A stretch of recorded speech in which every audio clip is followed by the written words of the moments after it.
hope that the man holding the gun is an evil man.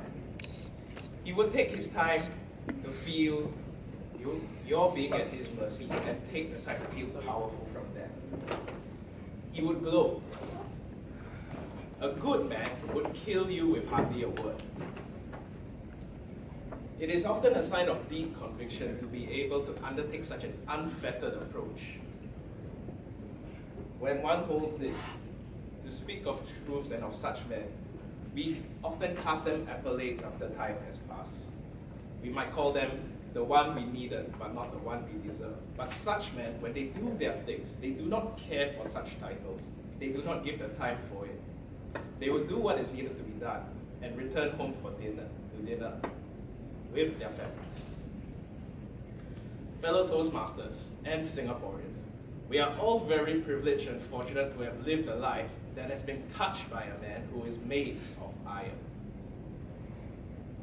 In ways, big or small, possibly beyond your choosing, it takes courage, conviction, and determination to forge ahead. And he demonstrated this when his initial cause that he fought so hard for failed. Yet he chose to continue to persevere on and serve the ones who have followed him. In the light of many such men in history who have passed by, the likes of Cao Cao, Deng Xiaoping, Suharto of Indonesia, I would like to say that Singapore was perhaps very fortunate to have had one of them, and the one I personally consider the best. I did not know this man, nor did he know me.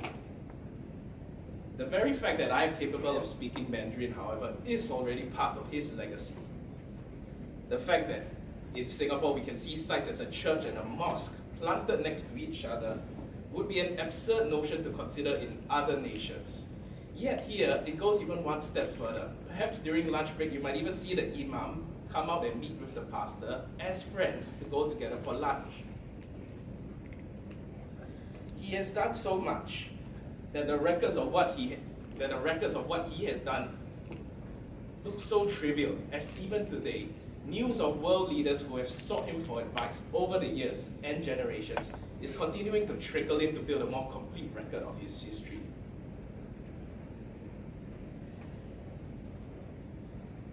I can claim to have seen him, but I did not meet this man. His passing was also the death of a very selfish dream of mine. It would have been very simple. I would have been with him at the table. It didn't matter where that table was. It didn't matter what was on that table. I would have simply asked him what was burdensome on my mind at that point in time. And then after that, I would be quiet. I wouldn't speak anymore. And he would speak instead. And I would spend the remainder of that time I had with him, listening to him. As of now, however, that is no longer within my grasp. All I have left is his example. And on perhaps a slightly compensation-based note, the chance to claim that at least I shared tastes in Japanese restaurants with him, and that I've at least dined at the same restaurant he went to satisfy his Japanese cravings. But perhaps that will have to be enough. Indeed, it has to be enough now. His focus and his conviction. If we could capture that spirit for ourselves, imagine what we could do with our lives, with that determination for our loved ones, and our friends, and our families. For if we all here could do it, we would become an army of men and women ourselves, made of iron, an army emboldened by the spirit of Lee Kuan Yew. Thank you.